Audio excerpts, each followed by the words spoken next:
Captain Varel of the Zarnuk Empire leaned forward in his chair. His 3 black eyes stared at the blue planet on the screen. "Is that it?" his co-pilot asked quietly. "Earth?" Varel nodded. "Yes, the lost world. The one the Council says we must never enter." The ship hummed quietly. The stars outside were calm. But something about Earth felt wrong. It looked beautiful. Blue oceans, green land, silent skies. But deep in his bones, Varel felt a chill. "No ship has entered this system in 500 years, the co-pilot said. "We could make history." Varel smiled, "Or we could find treasure. Human tech is still ahead of ours. Imagine what lies down there." The scout ship Silver Dust moved closer. As they passed the orbit of the last known planet, Pluto, all their screens flickered. For a moment, the ship's lights turned red. A loud beep echoed through the ship. What was that? Varel stood up. "Report." "No idea," the co-pilot shouted. "Something just touched our system. Like a scan. But it's not ours. It came from Earth." The ship shook violently. The stars outside seemed to blur, then snap back into place. All communication systems went silent. "Emergency override." Varel shouted. Nothing worked. The AI voice usually. Com spoke in a flat robotic tone. "Warning. You have entered a forbidden zone. Leave immediately." The crew looked at each other. "Who sent that?" whispered the engineer. "No ship is down there. No satellites.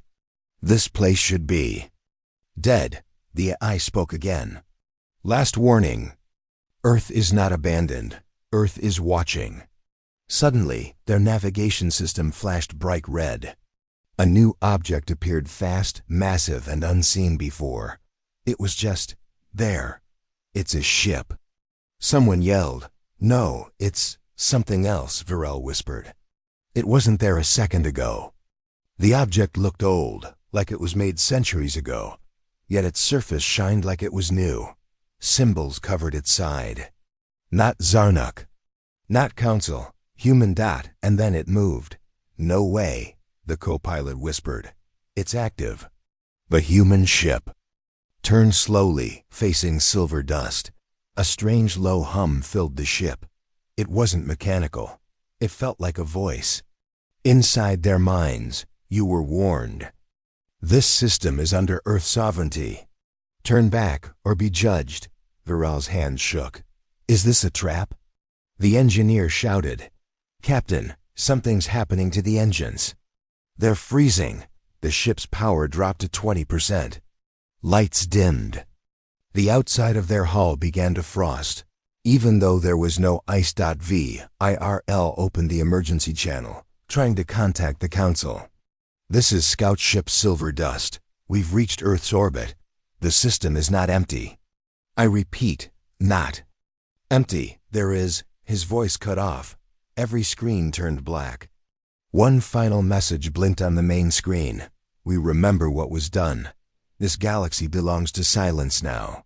Then nothing. The Silver Dust vanished. The Galactic Council was in session 3 hours later. An elder from the Aloran species stepped forward. His skin glowed pale yellow and his voice trembled. "We received a signal.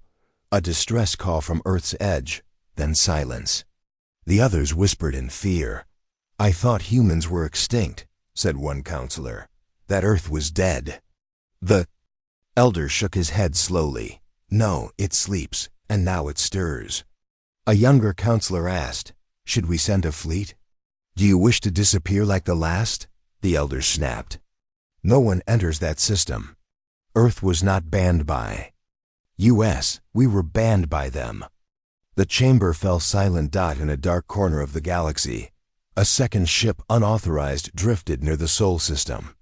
Its crew had heard the rumors. They came anyway. Inside, the pilot turned to his team and smiled. "Let's see if the humans are truly gone." They entered Pluto's orbit. 1 minute later, their ship was gone too. The Galactic Council chamber was massive, carved from moonstone and metal that shimmered like water. Dozens of species sat in silence, their faces showing worry, fear, and confusion. The loss of the scout ship Silver Dust had shaken them all. Hi! Chancellor Varak, a tall four-armed creature with a silver crest, stood at the center. His voice echoed through the chamber. 3 ships have gone near Earth's system. 3 are gone.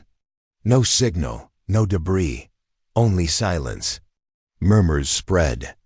Across the room, an old counselor with golden skin and one glowing eye rose slowly. His name was Elder Tavos. He was the oldest member of the council, and the only one who had lived during the age of humans. "This is not a mystery," Tavos said. "It is a warning, and we should have listened centuries ago." "You mean the Red Star ban?" asked a young delegate from the Halari species. Tavos nodded. "Yes, the ban placed on Earth and its system. It was not a rule made for Earth's protection. It was made for ours." The room grew quiet. Another counselor, a small floating creature made of blue gas, asked, "But why?" "Humans were destroyed during the ancient conflict, weren't they?" Tavos slowly walked to the center, leaning on his metal cane. His voice was deep and calm, but every word carried weight. Double quotes, "No. That is the lie we told ourselves. Humans were never destroyed. They disappeared. By their own choice." He paused. "And they took many worlds with them." Gasps filled the room. Vorak raised one hand. "That is not in the official records." "Of course not," Tavos replied. "Because those records were erased by this very council. We were afraid." The chamber lights dimmed as a hologram flickered to life above the center table. It showed Earth. Then, images flashed huge battleships, glowing with white-hot energy, cutting through armadas. Planet after planet falling silent. A voice spoke, calm and human. "You wanted our loyalty. You broke our trust. Now you'll see." "Our answer." The video ended. Davos looked at them all. "You see? We didn't ban them. They banned us. They left behind machines to guard their world. Machines we still do not understand." A young insectoid delegate stood. "But why did they leave? They had everything. Power, respect, allies." Tavos nodded slowly. "And that is why they left. Because they saw the truth. We feared their power. So we planned to take it from them, quietly, slowly. But they found out." He lowered his head. "They gave us one chance to step back. Some of us wanted peace. Others wanted control. We chose war. And in just 7 days, half the council's fleets were destroyed. Then the humans vanished and left a warning." Vorak asked quietly, "What warning?" Tavos spoke slowly, his voice barely above a whisper. "Come near Earth and be forgotten." Silence. "Returned," but said the Halari delegate. "That was 500 years ago. Maybe their tech is shut down. Maybe the machines are broken." Tavos looked at him sadly. "Is that what you think happened to the Silver Dust?" Everyone went quiet again. Then the room's air shifted. A cold breeze passed through, even though there was no wind in space. A deep hum filled the chamber. Lights flickered. A message appeared. On the central screen. No one had sent it. The silence was peace. "You broke it. Now listen." Everyone stood. The message continued. "We are not your myth. We are not your fear. We are your memory." Then a set of coordinates appeared. They pointed to an old council station, one that had been abandoned long ago. Near the edge of human space, Varak turned to the council. "Who accessed this system?" No one spoke. "Is this a human signal?" Someone asked. Tavos stared at the screen. "No, it's older." "It's a reply. The humans are awake." A wave of panic spread through the delegates. Vorak slammed his fist on the table. "We must send a fleet. We must show strength." "No," Tavos shouted. "Strength is what they expect. And it is what will end us. You don't threaten a storm. You take shelter." The young Halari looked confused. Then What should we do?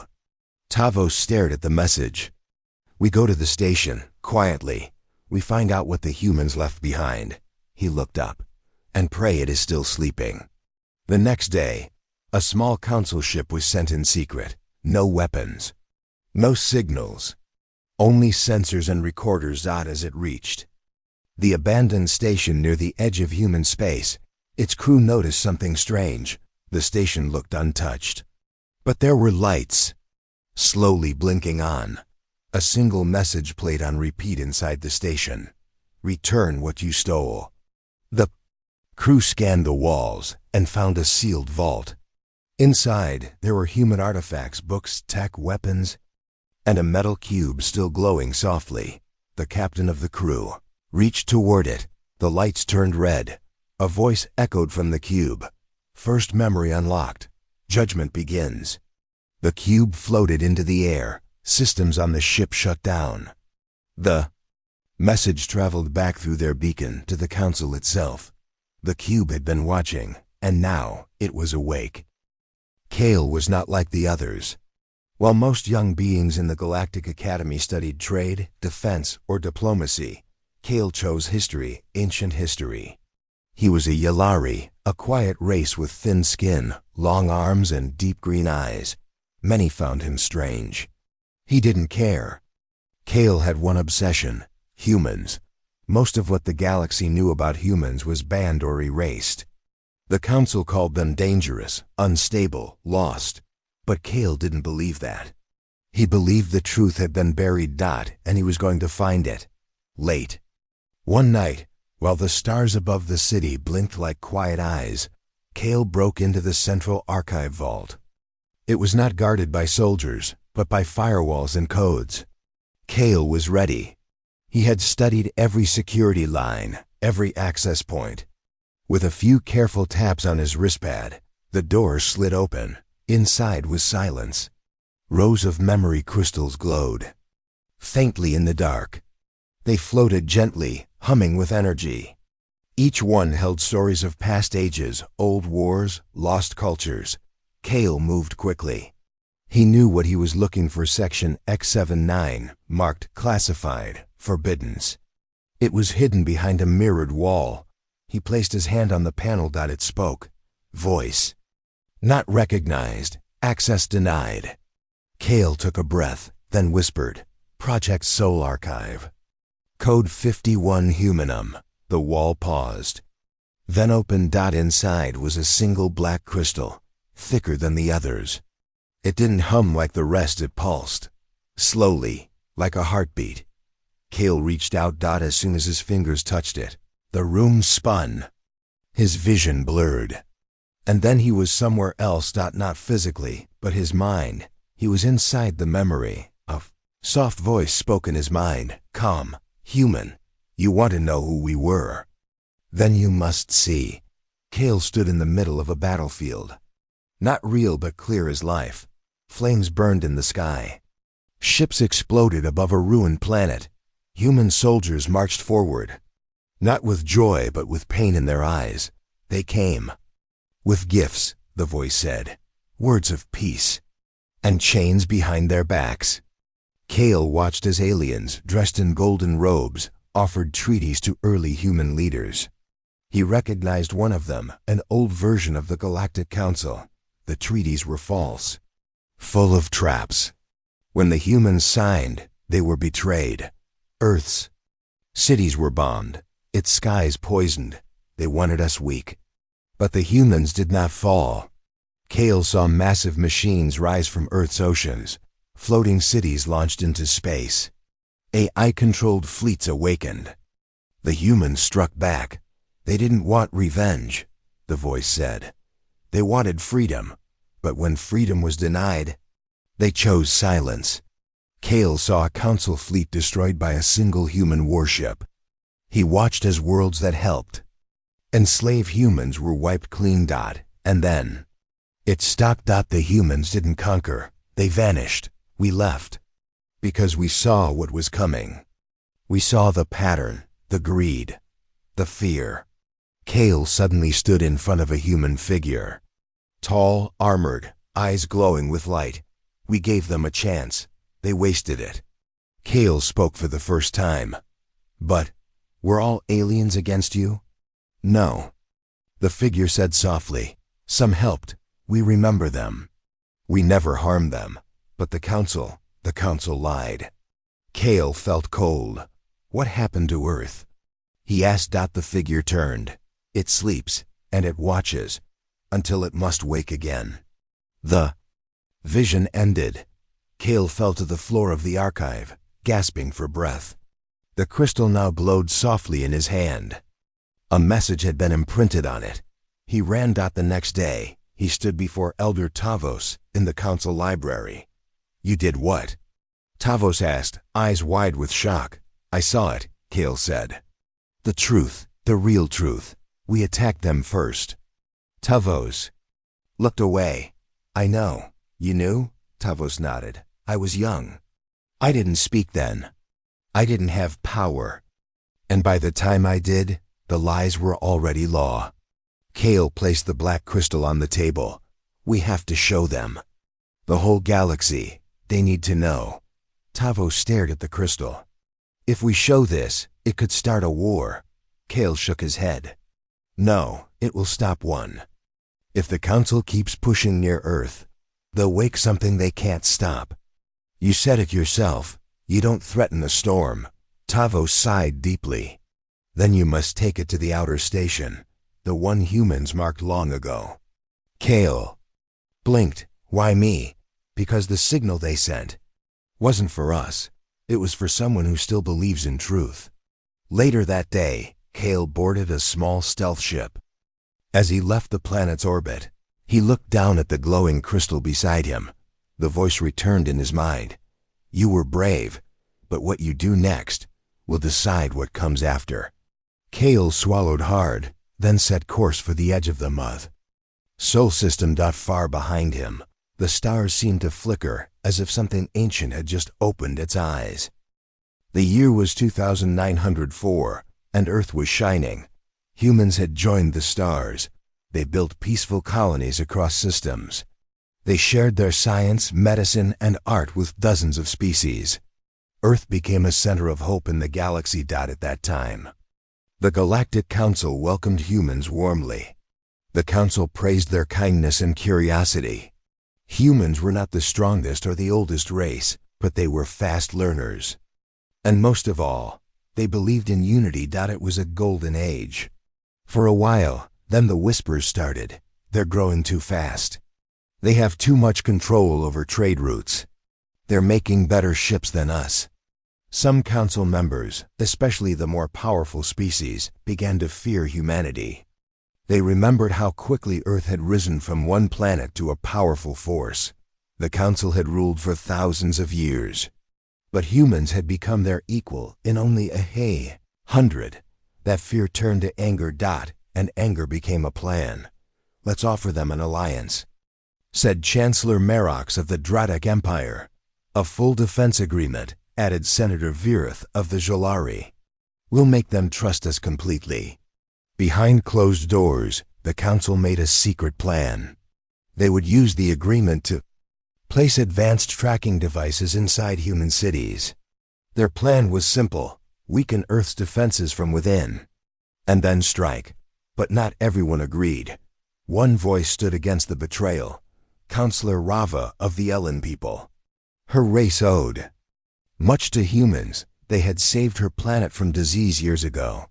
This is madness, she said during the secret meeting. They've given us nothing but peace.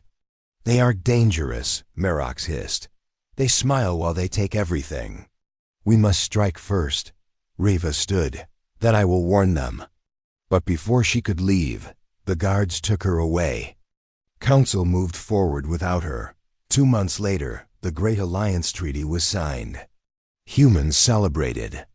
Across Earth and its colonies, leaders smiled and shook hands with council members. No one saw the poison behind the gift. Advanced council satellites were quietly placed around Earth's orbit. The AI Guardians protecting the Sol system were told to stand down for peace. Hidden codes were uploaded into human systems. Earth's defense grid was turned off. From the inside. Then, in one cold moment, it began. At exactly 4 o'clock Galactic time, Council warships entered human space without warning. They didn't speak. They didn't offer terms. They opened fire. The skies over Mars turned red. Colonies on Europa burned. Earth's main communication hub was destroyed. Billions screamed, but the Council made one mistake. They forgot what humans were. They forgot how humans adapt. Within 2 hours, Earth's emergency systems rebooted. Hidden AI cores buried deep under. Old cities reactivated. The defense grid came back online stronger than before. The humans didn't run. They fought back. A single warship, the HS Revenant, launched from the shadows of Earth's moon. No one had seen it in years.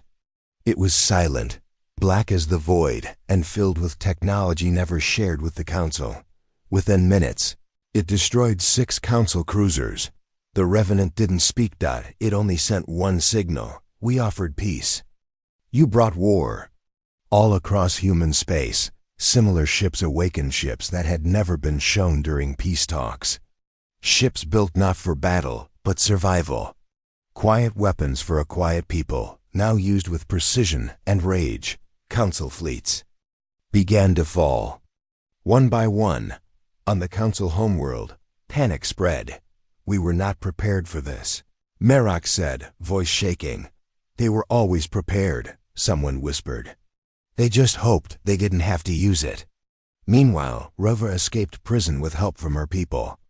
She broadcasted the truth across the galaxy. This war was not started by humans, she said. It was started by fear. By betrayal. They trusted us. We stabbed them in the back. Billions watched her message. Some turned against the Council. Others just turned silent. The war lasted only 7 days. On the 8th day, Earth sent one final message. We will not rule. We will not destroy. We will leave and we will not return. And just like that, all human ships vanished. Their colonies powered down. Even Earth's presence in the galaxy faded from scanners. Nothing remained except silence. But in the places where they had once helped, small markers appeared. Strange symbols, hard to translate, but always carrying the same feeling, a warning, or maybe a promise. Years passed. The Council tried to erase the records, rewrite the story. Humans vanished during the Great Collapse, they taught the next generation. It was a tragic accident, a system failure. But not everyone believed, and some like Kale searched for the truth. Deep in the forbidden zones, among ruins and wreckage, whispers still lived. Humanity didn't vanish. The old one said, they left. They're watching. Deep in the shadow of a forgotten star, a salvaged ship drifted quietly. Its name was Starlifter, and its crew had only one goal: search, scan, and collect anything valuable from the ruins of human space. Captain Loro, a veteran from the Corel race, stood on the bridge, staring at the black screen in front of him. No signals, no patrols, not even old drones. The pilot said, "Are you sure this is the right place, Captain?" Loro nodded. Yes, the map shows this was once a major human route. Hundreds of their ships passed through here before they disappeared. Why would the Council let us come here now? The engineer asked. This zone was locked for centuries. Loro didn't answer. He remembered the new orders, salvage. Missions were now allowed in human territory. Quietly, secretly, the Council wanted human tech, weapons, AI systems, anything they could use, but no one knew what they would find. The Starlifter moved deeper into the dark zone. No stars could be seen, just dust, metal, and wreckage. Then the pilot gasped. "Captain, you need to see this." Outside the ship, hundreds of massive shapes appeared silent, floating in perfect formation. Long dead, yet untouched by time. Human ships, huge, sharp, covered in black metal with glowing red symbols. Their weapons were cold, their engines still. But they were not broken. They were sleeping. Laurel whispered, "Ghost ships." The crew stared in silence. "Scan them," Laurel ordered as the scan beam touched one of the ships. A sudden pulse hit. The Starlifter. Lights flickered. The air grew heavy. The crew felt something strange, like they were being watched. The ship's AI began to glitch. Unknown code detected. It said, "Human encryption." Activating failsafe. The lights shut off. Then, one by one, the screens turned red. A message appeared. "You have entered restricted space." Another line followed. "Leave now, or be remembered." The pilot's hands shook. "Captain, we need to go." But Laurel was curious. Too curious. "No, not yet. We came this far. These ships have been here for hundreds of years. They're not active." The engineer looked at him. "Then why are we getting a message?" Before Laurel could answer, a sound echoed through the hull. Not from their ship, but from the outside. A low hum, deep, cold, growing louder. "Something's powering up." The pilot shouted. Outside, one of the ghost ships lit up. A single light, glowing from its core. Slowly, it turned facing the Starlifter. Laurel stepped back. Full reverse.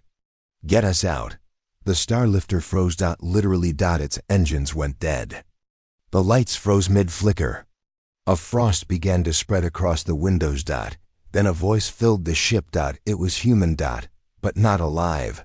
"Unauthorized entry. This sector is under eternal guard. Trespass is death." Laurel swallowed. "We're not here to fight. Just salvage. Intent does not matter. You are not human. You do not belong." The engineer whispered, "It's the AI, a guardian." Then the screens lit up again. Images flashed, videos from ancient wars. Council ships attacking. Earth. Betrayal. Destruction. "Retreat." The voice continued, softer now. "We remember everything.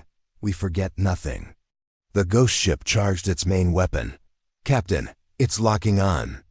Laurel panicked. "Broadcast emergency retreat signal." "No use," said the engineer. "They've blocked us." The ship shook. But then something changed. A second signal appeared. "Wait." The first ghost ship paused. The weapon powered. Down, a new ship moved forward, smaller, sleeker. It looked newer, as if it hadn't aged. It carried a different mark. A silver hand opened. The voice returned, different this time. Female. Calm. "You seek knowledge. You seek memory." Laurel looked around. "Yes, we just wanted to understand what really happened." There was a pause. Then the voice said, "You may ask one question." The crew looked at Laurel. He thought for a moment, then said, "Why did humans leave? Why not stay and fight forever?" The answer came quickly, "Because war changes the victor. Peace saves the soul." Humanity chose to leave before it became the monster it fought. The screen flickered. Then the voice said, "You are lucky. You were curious, not greedy. You will live." The ghost ships turned. One by one, they returned to their silent watch. Starlifter powered back up. Engines restarted. Laurel stood still, heart pounding. "We're free?" The AI answered. "Only for now. Don't return." The crew flew away as fast as the ship allowed. Behind them, the ghost ships faded into the shadows, once more silent sentinels, guarding the last legacy of Earth.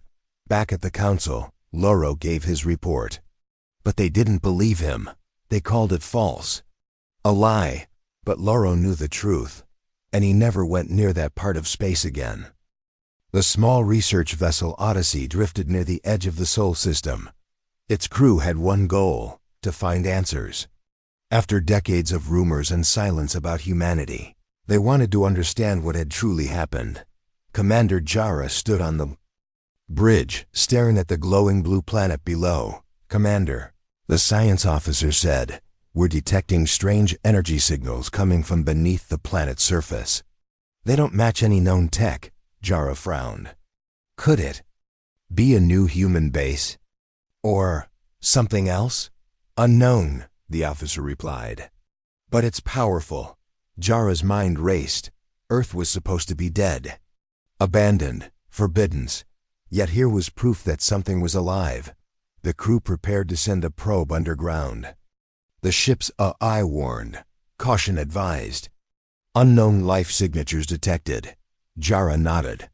Proceed with care. The probe slipped into the planet's crust, descending through tunnels that seemed carved by machines and nature at once. The data streams back images, vast caverns glowing with light, strange symbols on the walls, and forms moving. Wait, said the pilot, watching the screen. There are beings down there. Not human, but not alien either.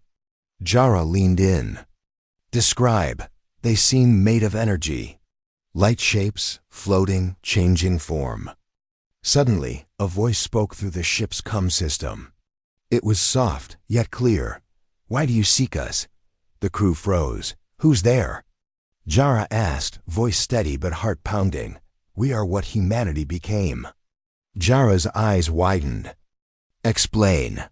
The voice continued, gentle and echoing. Long ago, humanity faced extinction. The wars, the betrayals, the fear, it could have destroyed us all. So we changed. Changed? The science officer whispered. We evolved beyond flesh and bone, beyond ships and weapons. We became energy keepers of life and memory. Why? Hide? Jara asked. Because the galaxy fears what it does not understand. They call us myth, ghost, or worse. But we watch, we protect, waiting for the time to return. The voice's tone shifted, almost sad. We did not leave because we wanted to abandon. We left to save the future. The ship's lights flickered. Suddenly, the vessel was surrounded by a glowing mist. Forms of light floated outside, watchers, guardians. Jara felt a warmth fill her chest. Are you here to harm us? She asked. No. But we must test your heart. Do you come with peace or greed? Jara thought for a moment, then answered honestly. We come with questions. We seek to understand, to learn. The light beings pulsed softly. The mist parted, allowing the Odyssey to move freely. Then you will know, the voice said. The ship received a flood of images, histories of Earth. Battles fought not just with weapons, but with ideas. Humans learning to become more than physical beings, sacrifices made to save life itself. New forms of existence beyond matter. The crew watched in awe. And now?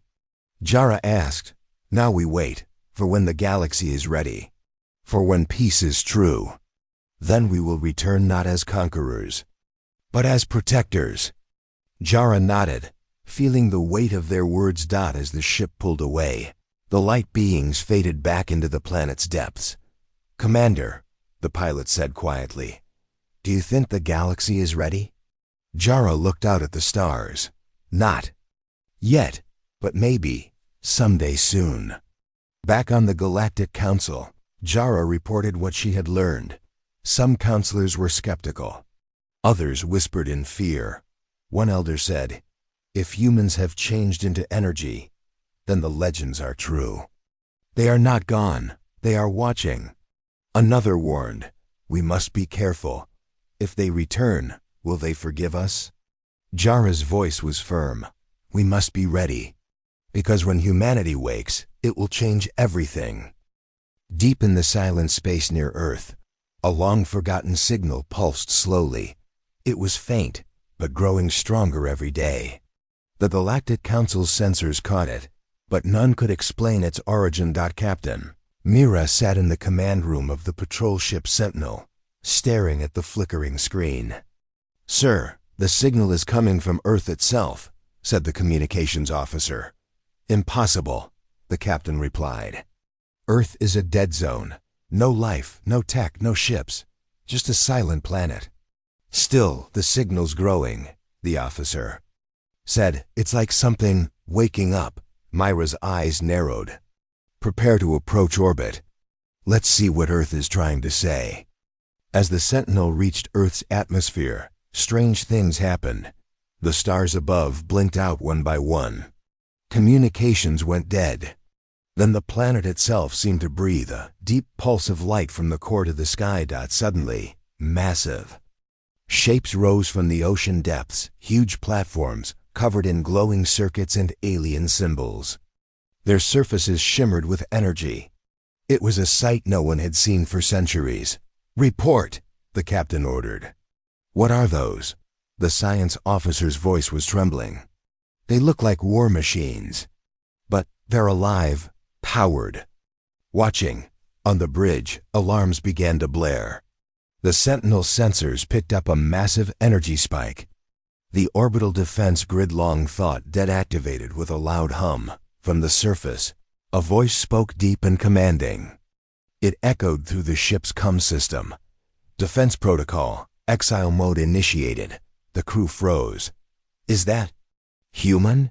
Mayra whispered. The voice continued. "All non-human crafts must leave Sol system immediately. This is your final warning." The captain hesitated. "We came to investigate. We don't want trouble." The voice was clear. Cold. "Trouble found. Leave now or be erased." Suddenly, outside the ship, space itself warped. A wave of energy folded the stars, trapping the Sentinel inside a glowing cage. "Captain, we're trapped," yelled the pilot. Mira gripped her console. "Prepare for defense, and try to send a distress signal." On the planet, enormous machines shifted. Giant turrets rose and pointed skyward, engines glowed, and an army of drones took flight. "Is this a trap?" the communications officer asked. "No," Mira said slowly. "This is Earth, awakening." In the council chambers, alarms screamed. The elders stared at the live feed from the Sentinel. "This is what we feared," one said. "Earth is no longer silent. It's alive, it's angry." Another whispered, "They have returned. Not as the council remembers. They are something else." Back on the Sentinel, the voice spoke once more. "We remember the betrayals. We remember the wars. We chose exile for peace. You have broken that peace." Suddenly, a massive figure appeared in orbit, a shining armor of light and metal, glowing with ancient power. Its eyes blazed with stars. "Who are you?" Mira asked, voice shaking. The figure's voice echoed through space and mind. "I am the guardian of Earth's legacy, the keeper of humanity's promise. We do not come for war, but we do not forgive." The Sentinel's shields began to weaken under the figure's light. The crew prepared for the worst, but then just as suddenly, the light faded. The ship's engines hummed back to life. The cage disappeared. The figure spoke one last time. "This is your final warning. Leave and never return, or face the silence." The Sentinel did not hesitate. It fled the system as fast as possible. Far beyond, in the council chambers, silence fell heavy. "We underestimated Earth," the High Chancellor admitted. "We thought it was gone, but it was waiting." "Waiting for what?" a young delegate asked. "For the galaxy to learn respect," Tavos said quietly. "Or to face the consequences." The Galactic Council was in chaos. Every screen showed Earth glowing like a rising sun, alive with power no one had expected. Ships scrambled, alarms blared, and commanders shouted orders. But no one knew what to do. High Chancellor Vorak stood before the council chamber, his voice calm but heavy.